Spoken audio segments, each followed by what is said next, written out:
Today, I'll show you how to turn simple text into a fun, bursting bubble animation. By the end of this video, you'll know how to create bubbly text, make it explode into particles, and add enough polish so it looks clean and professional. First, let's set up our text. Select the text tool and click anywhere inside your composition. Type the word or phrase you want to animate. Try to keep it fairly short since more text means more particles and a heavier render. Once it's typed, adjust the font, size, and alignment until you're happy with how it looks. Bold, rounded fonts usually work best for a bubbly style because they already feel soft and full.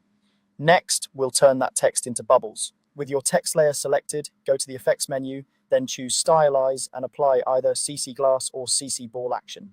Both will help round out the text, but they behave slightly differently. CC Ball Action breaks your text into lots of tiny spheres, while CC Glass gives the surface a rounded, glossy look. Experiment with the effect controls to find a balance where your letters feel soft and inflated without losing readability. You can also adjust shading or lighting within these effects to make the text look more three-dimensional and juicy.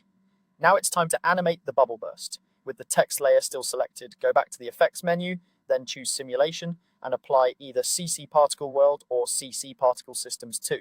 In the particle effect settings, make sure your text is being used as the source. Set it up so the particles are generated based on the alpha channel of the text, often referred to as using the layer as an alpha matte or source layer. This tells the effect to emit particles from the actual shapes of your letters, not just a single point on the screen. Change the particle type to something like bubble or sphere.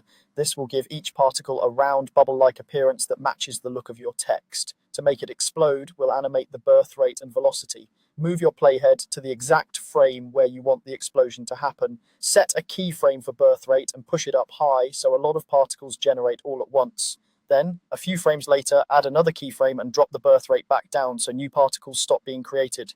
Increase the velocity setting so the bubbles fly outward quickly, giving you that burst effect instead of a slow drift. Finally, let's add realism. Apply a glow effect from the Stylize menu to make the bubbles look shiny and luminous.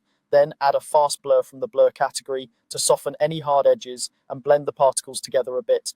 On the particle or text layer, animate the opacity so the bubbles gradually fade out after the explosion. This makes them disappear naturally